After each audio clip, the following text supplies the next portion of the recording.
වෙලාව උදේ 7යි කාලයි. අපි ලක්සම්බර්ග් යන්නේ. ඉතින් අපි ආවා උදේම ස්ටේෂන් එකට. අපිට ලක්සම්බර්ග් යන්න ට්‍රේන් එක ගන්න.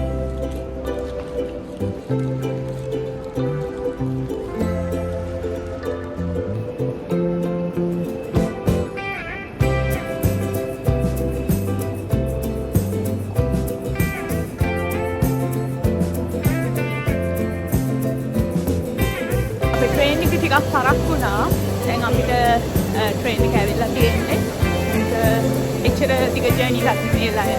පැය දෙකමාරක් විතර.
ප්‍රංශයටත් ජර්මනියටත් බෙල්ජියමටත් ගොඩබිමෙන් මැදි වෙලා තියෙන මේ රට ලෝකෙ තියෙන ධනවත්ම රටවල් වලින් එකක්. ඉතින් අපි ප්‍රාන්ස් වල ඉඳන් තමයි ලක්සම්බර්ග් ආවේ. මේ රට ගැන කතා කරද්දී තියෙන විශේෂම දෙයක් තමයි ෆ්‍රී ට්‍රාන්ස්පෝර්ටේෂන් කියන එක. ඔයා මේ රටට යනවා නම් සංචාරකයෙක් විදිහට වුණත් ඔයාට මෙහි පබ්ලික් ට්‍රාන්ස්පෝර්ට් ප්‍රී පාවිච්චි කරන්න පුළුවන්. ලක්සම්බර්ග් නගරය ප්‍රධාන වශයෙන් කොටස් දෙකකට බෙදන්න පුළුවන්. ඉහළ හා පහළ නගරය විදිහට.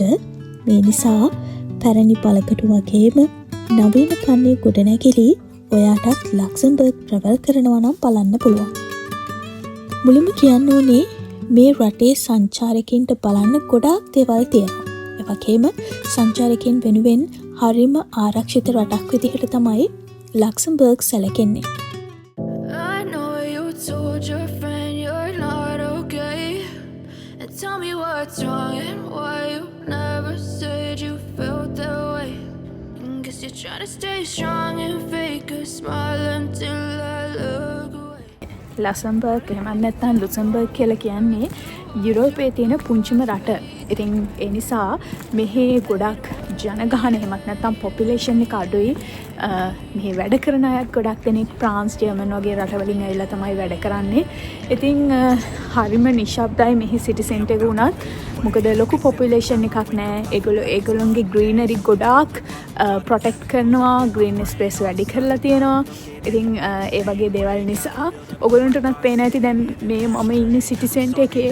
හැබැයි මේ හරිම පාළුයි. බලන්න දේවල් අපිට දැනෙච්ච විදිහෙන් නම් ගොඩාක් දේවල් තියෙනවා. ඔයගොල්ලන්ට දවසක දෙකක ට්‍රිප් එකක් නම් හරිම අපූර්වට ප්ලෑන් කරගන්න පුළුවන් ඔයත් ලක්සම්බර්ග් එනවා නම්.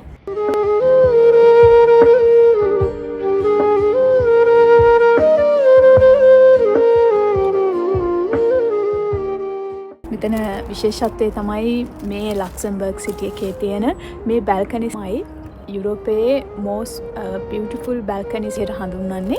ලක්සම්බර්ග් වල එයාලගේ ආරක්ෂක බැම්මේ ඉඳලා බලද්දි පේන මේ ලස්සන දර්ශනය නිසා මේ බැල්කනි යුරෝපයේ තියෙන ලස්සනම බැල්කනි එක විදිහට මුලින්ම හඳුන්වලා තියෙන්නේ බැටි වෙබර් කියන ලේඛකයා. 17 වන සියවසේදී ස්පාඤ්ඤ ජාතිකයන් සහ ප්‍රංශ ජාතිකයන් නිදි කරපු දැවැන්ත ආරක්ෂක පවුර කොටසක් විදිහට මේ බැල්කනි එක සැලකෙනවා. මෙතනින් පහළට බලද්දී ඇල්සෙට් ගංගා නිම්නයත් ඒ අසල වර්ණවත් නිවාස සහිත ග්‍රාන්ඩ් ගම්මානයක් දකින්න පුළුවන්. ඉතින් මේ ගම නිකන් ගමක් නෙමෙයි.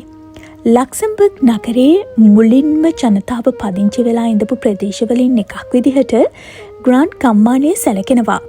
ඒ කාලේ රෙදි සෝදන්නන්, සම්පදම් කරන අය, ඒ වගේම වෙනත් හස්ත කර්මාන්තවල නිරත වෙච්ච අය මේ ගමේ ජීවත් වුණා කියලා සඳහන් වෙනවා. මේ ගමනේදී ලොව ප්‍රධානතම භූගත බලකොටුවකුත් බලන්න අපිට පුළුවන් වුණා. ඒකට අපි ටිකට් එකක් ගන්න ඕනේ. මේක කන්දක් හාරලා තමයි හදලා තියෙන්නේ යුද ආරක්ෂාව වෙනුවෙන්.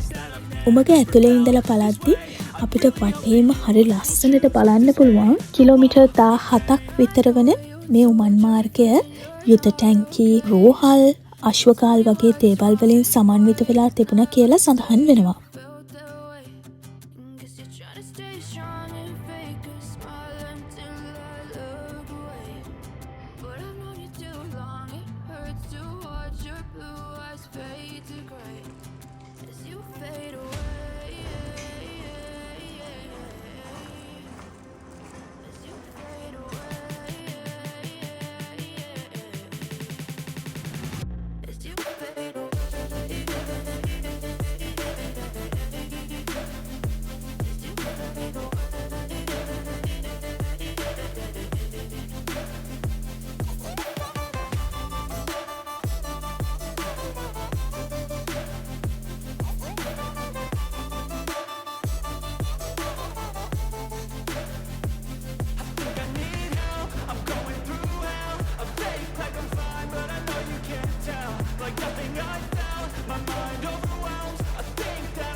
ඔයත් මෙතන බලන්න යනවනම් අඩුම ගානේ පැය 2-3ක්වත් යොදවන්න ඕනේ.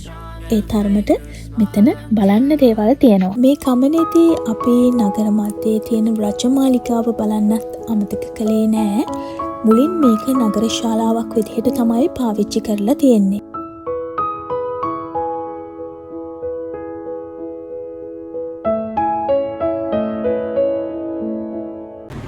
ලක්සම්බර්ග් වලට ආපු ගමනේ අපි දැන් ඉන්නේ ලක්සම්බර්ග් සිටි සෙන්ටර් එකට ගොඩාක් ළඟින්.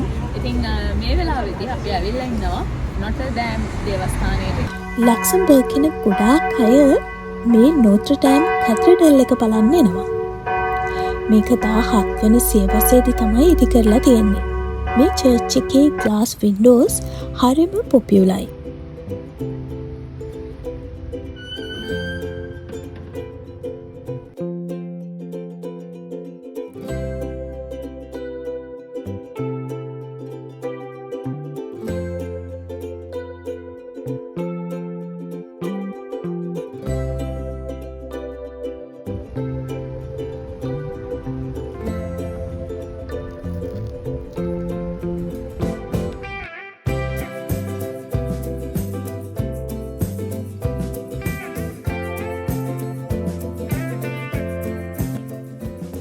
ලක්සම්බර්ග් එන ඔයාටත් ෆ්‍රී බලන්න පුළුවන් තැනක් තමයි මේ නගරයේ ඉහළ හා පහළ කොටස් සම්බන්ධ කරන වීදුරු සෝපානය.